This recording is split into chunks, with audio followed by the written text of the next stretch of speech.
안녕하세요. 오늘은 서울시 관악구 봉천동에 수익률은 높고 가격은 저렴하고 그렇게 진행되고 있는 다중주택을 가지고 왔습니다. 같이 분석해 볼까요?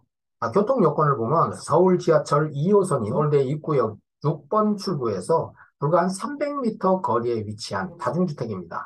500m 이내면 초역세권이라 해서 부동산 가격이 높고 또 임대 수요가 높은 것이 우리가 그렇게 이제 분석을 합니다. 땅 모양이 네모 반듯한데 주택가 도로에서 골목으로 10여 미터 정도 늘어나는데 폭은 한 3m 정도 되고요. 차가 한 대 정도가 이제 드나들 수 있는 땅인데 건물이 아주 잘 앉아 있습니다. 토지를 아주 효율적으로 이용을 해서 수익이 상당히 높은 그런 건물임을 우리가 이제 확인할 수가 있습니다. 직접 한번 가서 볼까요? 자, 주변 그 도로에 접한 건물 형태들입니다. 뭐 빌라, 근린, 다중주택들이 이제 혼재한 주거지역에서 볼 수 있는 그런 형태의 건물이 있고 바로 이게 골목도로입니다. 자, 건물 외부 상태를 보니까 화강석 돌 붙임으로 마감을 했습니다. 건물 상당히 잘 지어진 건물이다 이렇게 볼 수가 있고요.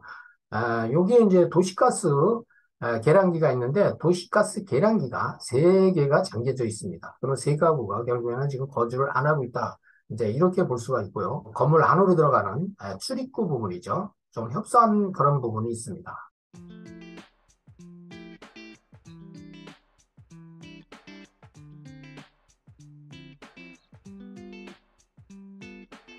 답사에서 건물 내부를 보니까 너무 깨끗해서 이게 과연 경매 물건인가 싶을 정도로 관리가 잘 돼 있습니다. 어느 층이나 각 층 다 이 부분이 1호, 그리고 2호 부분, 또 이쪽 부분이 이제 3호 부분입니다.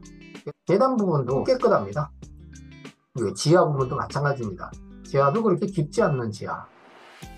한마디로 건물 내부, 외부 다 상태가 거의 A급이다 할 정도로 관리가 잘 돼 있다. 이렇게 보면 되겠습니다. 평면 구조도입니다.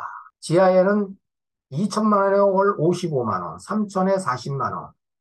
203호는 권리가 미신고돼서 지금 가격을 이제 확인할 수가 없고요.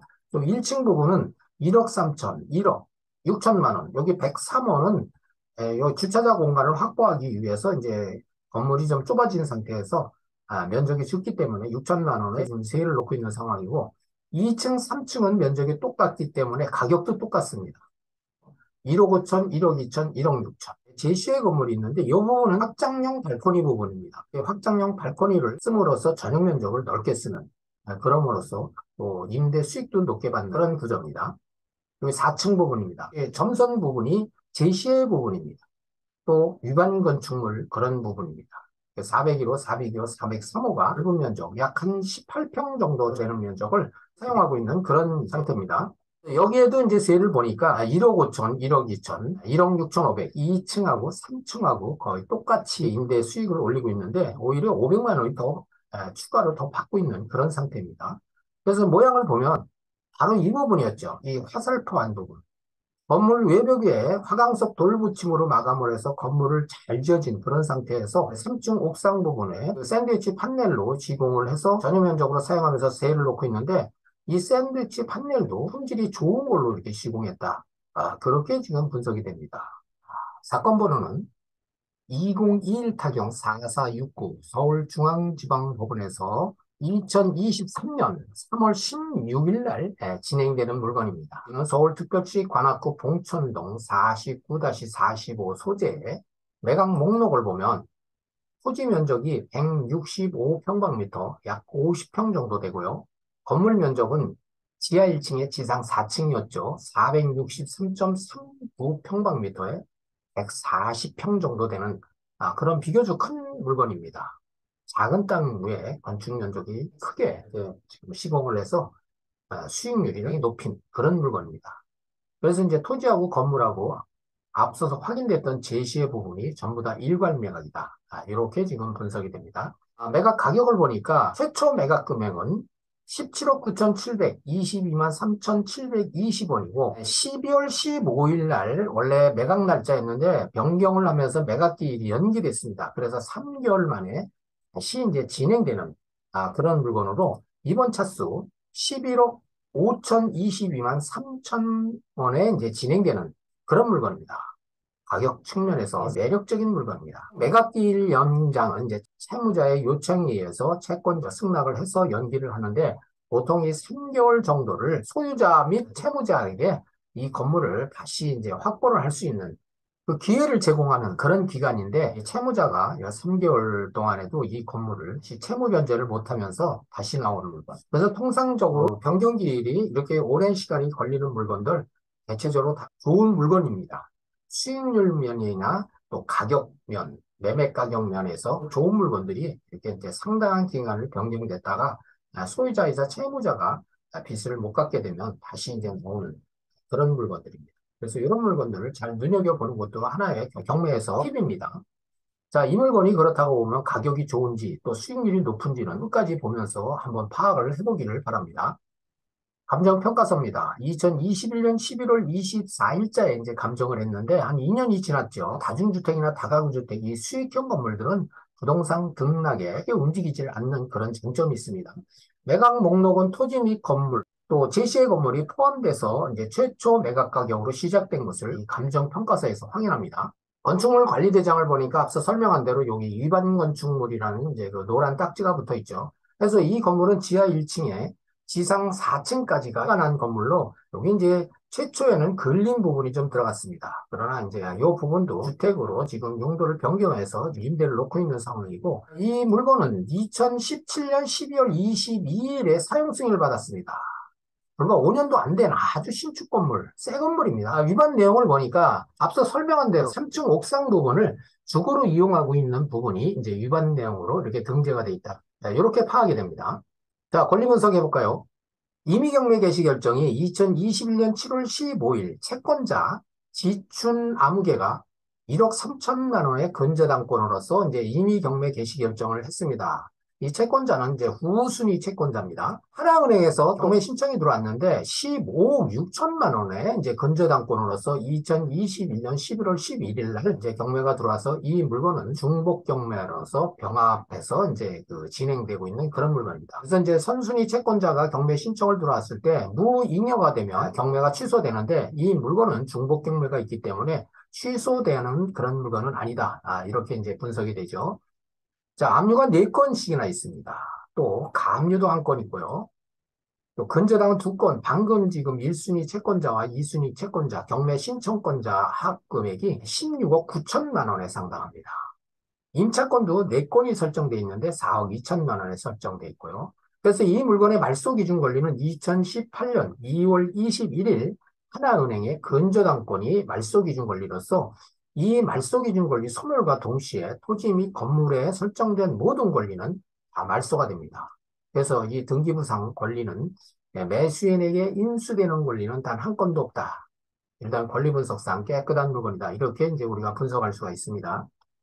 매각 물건 명세서를 통해서 권리 분석을 해보니까 앞서 등기부 등본상에 어떤 권리관계 이상이 없음을 이제 우리가 확인했고요. 여기 비고란에는 설명한 부분, 3층 옥상 부분에서 이제 위반 건축물로 등재되어 있다. 이런 내용이 이제 여기 기재가 되어 있고요. 임차인은 이제 말소 기준 권리는 2018년 2월 21일자 근저당권임을 우리가 확인했고, 이 근저당 접수 일자보다 전부 다 전입 일자가 늦습니다.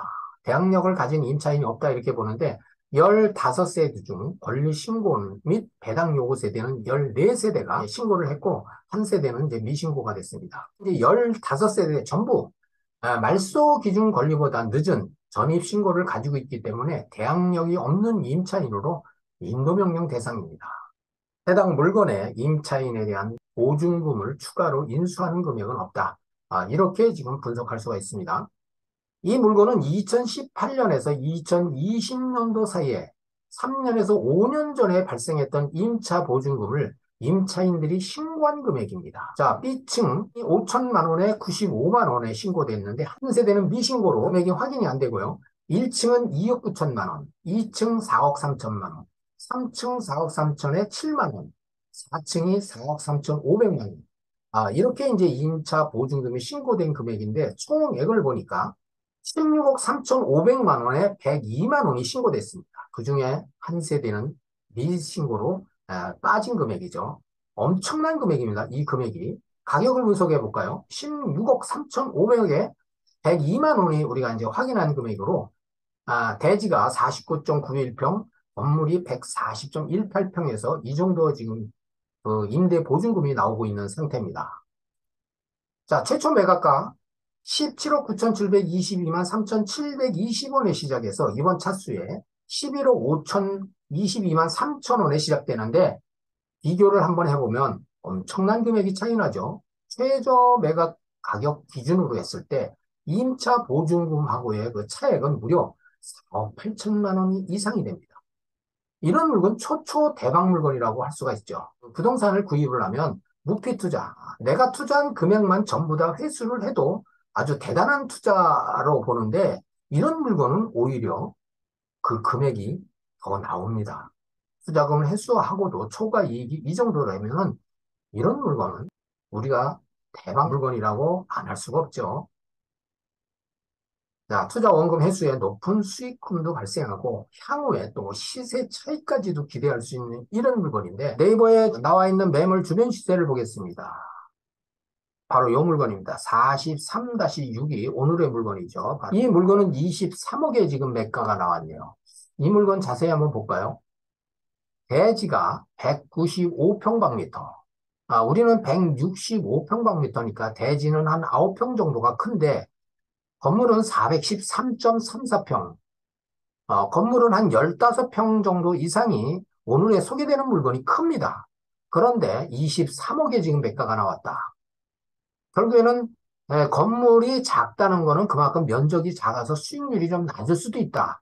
이렇게 지금 우리가 분석할 수 있습니다. 뭐 위치는 거기서 거의 비슷하죠. 이런 물건이 지금 23억에 지금 매가가 나왔습니다.